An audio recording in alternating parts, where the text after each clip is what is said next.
Pemirsa, bagaimana hari-hari Anda menjalani puasa Ramadan di rumah saja? Ada baiknya di hari-hari terakhir bulan penuh berkah ini, kita memanfaatkan waktu dan kesempatan untuk melakukan amalan baik dan semakin mendekatkan diri kepada Allah Subhanahu wa Ta'ala. Siapa nih yang kemarin puasa tapi suka lupa baca niat? Kira-kira seperti apa ya hukumnya? Lalu bagaimana jika seseorang berpuasa dengan baik tapi tidak menunaikan sholat? Diterima nggak ya puasanya? Siapa nih yang sedang bersedih karena tidak bisa mudik di tengah pandemi? Seperti apa ya makna mudik dalam pandangan Islam? Semua akan kita bahas bersama Ustadz Zaki Mirza dalam segmen OTS Q&A Ustadz. Umat muslim diwajibkan membaca niat puasa pada malam hari sebelumnya. Namun terkadang sebagai manusia kita kerap lupa, termasuk lupa membaca niat puasa Ramadan.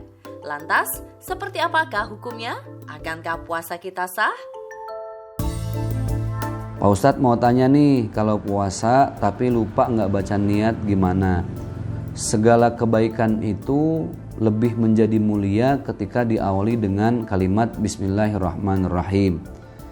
Nah, semua itu juga harus diawali dengan niat karena Allah Subhanahu wa Ta'ala.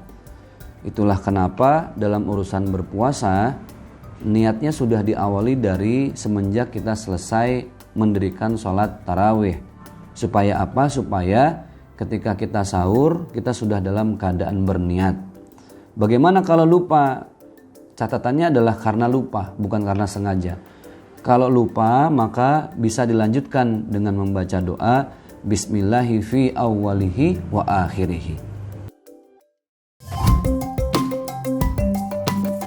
Kita kadang melihat fenomena ketika menjalani puasa tapi masih ada saja meninggalkan sholat, baik karena lalai maupun malas.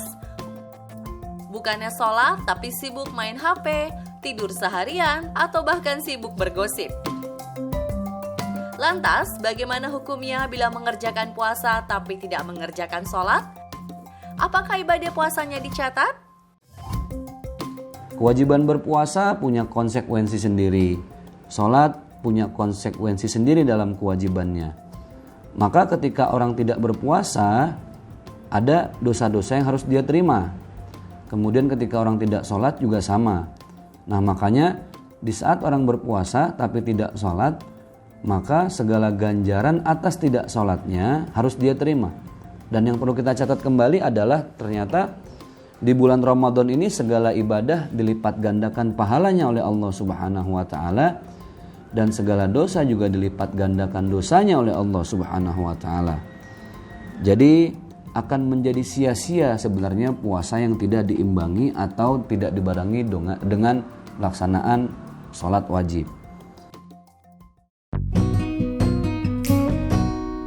Di tengah pandemi virus corona, masyarakat diimbau untuk melaksanakan ibadah di rumah masing-masing, tak terkecuali sholat Jumat para pria.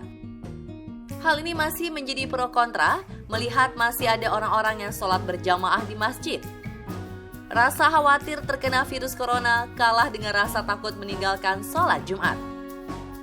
Hadis meriwayatkan bagi siapa yang meninggalkan 3 kali sholat Jumat, niscaya ia ditulis sebagai orang kafir.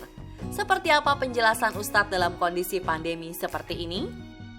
Apakah tidak apa-apa meninggalkan sholat Jumat 3 kali, bahkan lebih di tengah wabah COVID-19 ini? Ada satu hadis yang menyatakan bagi siapapun seorang muslim yang tidak melaksanakan sholat Jumat 3 kali berturut-turut, maka kafir hukumnya.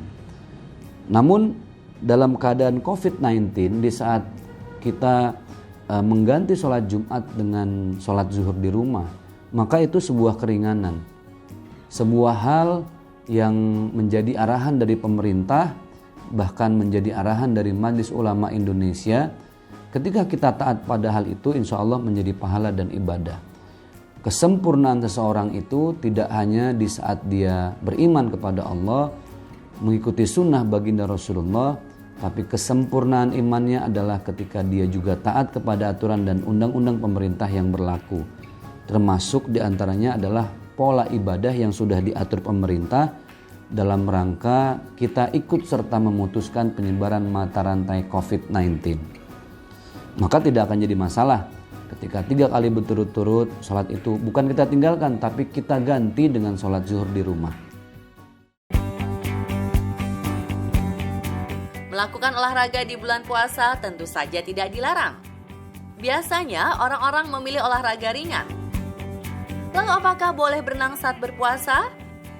Ada yang berpendapat bahwa berenang saat berpuasa tidak boleh karena dapat membuat puasa batal. Tapi ada juga yang mengatakan berenang saat puasa justru disarankan karena dapat menambah semangat dalam menjalankan puasa. Bagaimana ya pendapat Ustadz? Ustadz mau tanya, semisal kalau renang terus airnya keminum batal atau tidak puasanya? Menghindari hal-hal yang akan membuat kita melakukan apapun yang sifatnya makruh ketika kita berpuasa itu jauh lebih baik. Jadi sebaik-baiknya puasa ketika kita bisa meninggalkan aktivitas yang mendekatkan kita pada makruh, termasuk diantaranya adalah berenang. Maka tinggalkan renang supaya apa? Supaya kita tidak mendekati hal-hal yang makruh. Tapi Ustadz, kemarin saya tetap berenang, terus ada air yang minum. Selama itu tidak sengaja, maka sah-sah saja. Beda dengan ketika kita sengaja menelan air yang ada di kolam berenang, maka itu membatalkan puasa. Hukum puasa Ramadan adalah wajib, tetapi seseorang diperbolehkan meninggalkan puasa karena keadaan atau kondisi tertentu. Meski diperbolehkan untuk tidak berpuasa, wajib hukumnya mengganti puasa di hari lain. Tapi bagaimana ya jika utang puasa masih belum selesai dibayar? Sampai bertemu bulan Ramadan selanjutnya, apakah hutang puasa menjadi 2 kali lipat?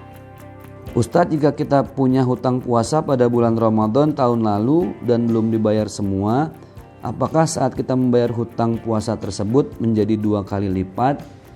Sebaik-baiknya kita mengganti puasa yang tidak kita lakukan tahun ini diganti pada bulan-bulan sebelum masuk bulan Ramadan di tahun berikutnya.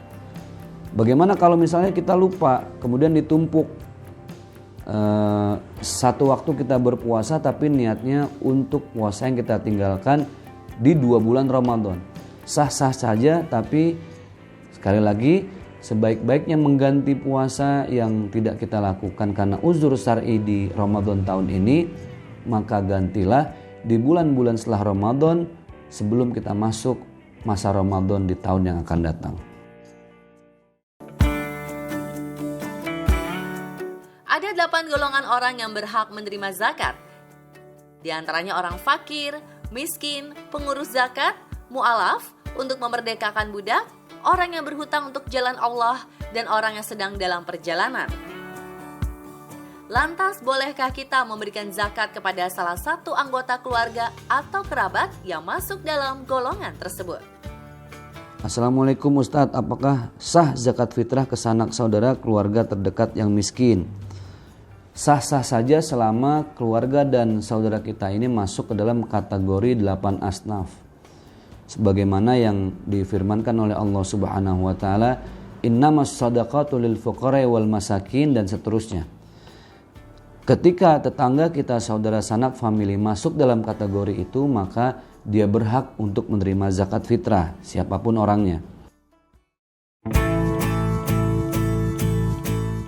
Haid termasuk salah satu hal yang membatalkan puasa.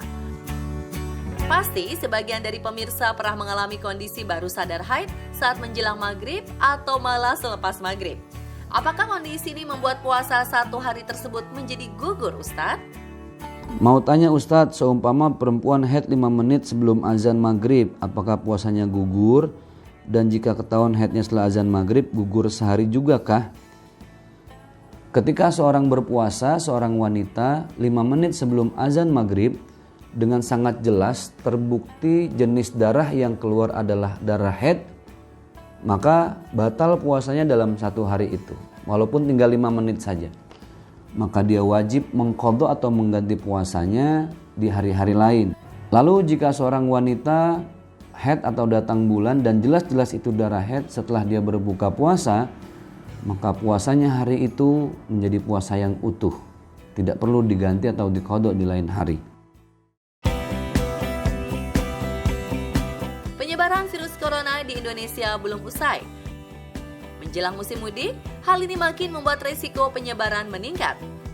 Sebab bukan tak mungkin virus tersebar ke sejumlah wilayah akibat perantau mudik ke kampung halamannya.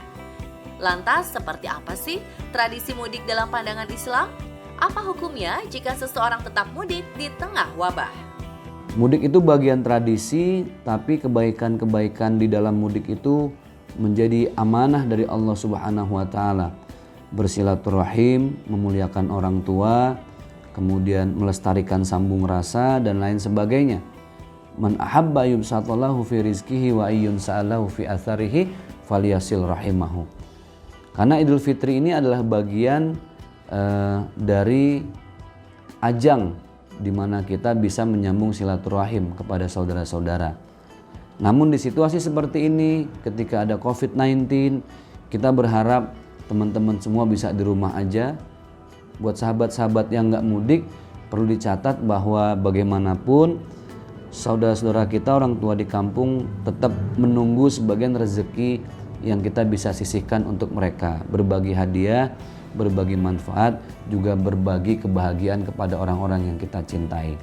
Walaupun di rumah aja, jangan lupa untuk tetap video call, telepon sesering mungkin, supaya walaupun dalam keadaan jarak yang jauh, tapi hatinya terasa terus dekat.